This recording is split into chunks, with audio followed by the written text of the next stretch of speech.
Should I mention that I ghosted you guys for 8 months on YouTube? No, I should not mention that. Hi, welcome back to my channel. My name is Mariana. That is an awful way to start a video. Fuck. I should not start a video that way.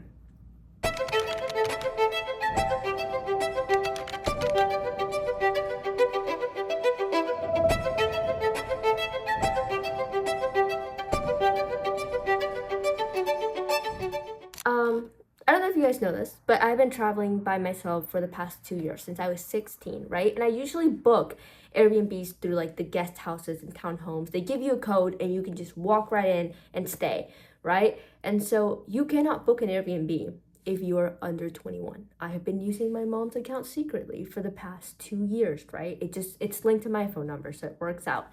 And last month, I was in Austin, Texas. I'm in high ticket sales, so I make quite a bit of money and I get to travel around. So most of my team is based in Austin, and the founder hosts live events there twice a year, June and December. So I get to go twice a year and just hang out and have fun and learn lots of things. And I also travel to all kinds of different places to meet more people, make more money, all that fun stuff. And my job is remote, so yay. And so again, last week I was in Austin, Texas, and I booked an apartment, a complex. I'd never really booked like an apartment complex. So I walk in the lobby after my Uber drops me off, and I walk in, I'm like, hey, how do I check in? And they're like, we need to see your ID. I'm guessing the ID is linked to the Airbnb account, right? Yes, it is. I'm like, fuck. So I'm like thinking in my head, let me pull out my phone and text my mom to, send me pictures of her ID because they need to see that she's actually my parent and confirm that she's my parent at home, and like make up some bullshit lie. So I'm trying to pull out my phone and my pockets are empty, you guys. So I run outside and I see my Uber's gone. And I check my backpack and I check my suitcase and I'm like, oh my God, I think I left my ID and my phone there. And they're like, oh, dude, don't worry about it. Go do what you need to do. So I, throw my bags on the lobby on the couch and I pull out my laptop and I log into the Uber website and I submit the request for the lost item. And it says, your Uber has found your lost item, the phone. Call him to request a pickup spot. And I'm like, my phone is in the Uber. I just told you I lost it. And so I had a flip phone with me. I was going to gift it to the host of the event, the founder. Don't ask why.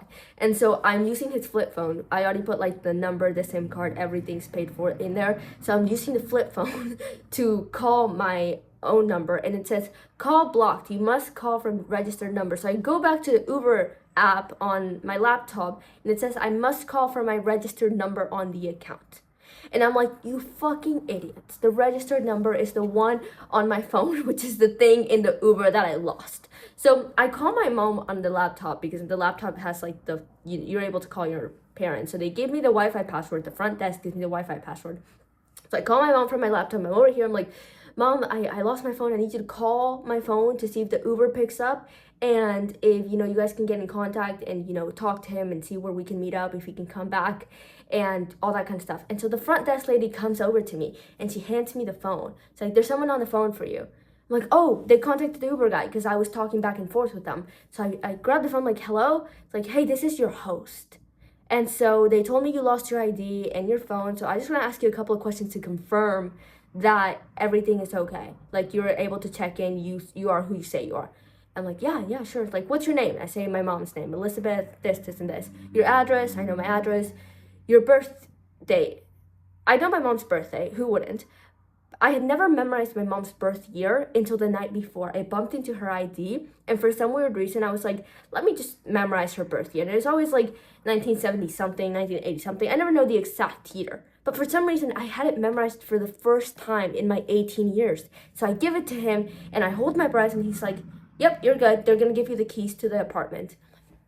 Okay, yeah, no, great. And so I grab the keys from the lady. Once she talks to the host, I grab my stuff, go back, and we were able to locate the phone. So I'm like, did you talk to the Uber guy? And she's like, yeah. So, I mean, what do we do now? I'm like, well, I can either call Nick, the guy who runs the event, and tell him to, grab his car so we can go chase him down, or he can come to us. Like, I would prefer option number 2 so I don't bother this multimillionaire, but like, you let me know what I need to do. So long story short, we get the Uber guy to come back us. I tip him $10. All great. And my point is, I sat down after this happened, and I was so grateful that I lost my phone, you guys, because I had never been, well, I have been in situations where things seem like they're not going to work out. But the first time I saw it so clearly, like, you guys realize that if I hadn't lost my phone and hadn't been able to tell them, like, hey, I lost my phone and I lost my ID, like, quote unquote, lost my ID because I'm not my mom, I don't have her ID, then they wouldn't have called the host to check me in manually. And if for some reason I hadn't bumped into my mom's ID last night and memorized her birth year, I wouldn't have been able to answer those questions so that they could give me the key. And I would have probably called the police, or they would have probably called my mom. I wouldn't have been able to stay there. Like, it would have been like, I could get, I think, like 25% of a refund. I checked the night before. So you have to trust. You have to be like so freaking delusional about what you want that you just go in. Despite what happens, like, don't worry about the how. I have been doing this for the past 4 years, since I was 14. And I promise you that when you decide you want something and you go after it relentlessly, God is going to look down like, wow, that's a pretty insane 18-year-old. Let me give her a helping hand. And everything's going to work out in your favor, even if it doesn't seem like it. How was I supposed to know? Like, in those 2-3 hour period that I was, looking for my phone, kind of worried until they gave me the phone with the host. How was I supposed to know that was playing in my favor? And so things seem like they're not working out. Things seem like they're not for your best interest. You just have to trust that there's a bigger picture. There's, like, you are a divine being on this planet. You have a purpose. Your only job is to pursue that. And I mean, like, pursue it hard. Pursue it like it's yours, because it is. And I don't mean money and financial freedom and all these things that people talk about, and that's great. Like, maybe that is part of the purpose, but figure out what lights you up. What are you meant to do that brings the world a little bit more to life before you leave? Become an asset to this world and leave your mark. And I don't mean like become the next Mark Zuckerberg. People, it makes me really mad when people confuse like purpose with like this big impact thing. Like, purpose is not that big of a deal. It's something that you create along the way, and the sooner it resonates with you and who you are, your soul, the faster you can go and accomplish it. Stop looking for external things to fulfill the inside void. Like, purpose is not some big thing that you go and find. You create it along the way while you're finding and pursuing yourself. Right? And so if that just means you're a stay-at-home mom making sourdough and supporting your husband and your kids, and that makes you the happiest person in the world, fuck it. Like, that's an amazing purpose. Until people confuse it with trying to build and achieve these massive things, and they get burnt out long-term because it doesn't align with who they are. So first, if you have nothing to pursue yourself.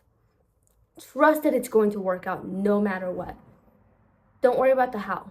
As long as you're trying your best and you're giving a percentage, I don't care if that's 1% or 100%, you're giving something every single day, good for you. That's all you need. That's all you need. People overcomplicate it and romanticize hard work and burnout in this world, and in this age, and I just think it's stupid and silly. So yeah, that's it. Also, since we're just yapping now, I cut my hair. Yay, not that you've seen me. YouTube has not seen me in the past 8 months because I've been so worried about perfectionism. But I'm following my own advice and I'm posting this without being perfect. That's it. I love you so much. I hope you have an amazing day. Subscribe if you want to see more. I will not ghost you again. I promise I'll start posting consistently. I am very consistent on my Instagram though, so you can go check that out. And yeah, I'm rooting for you.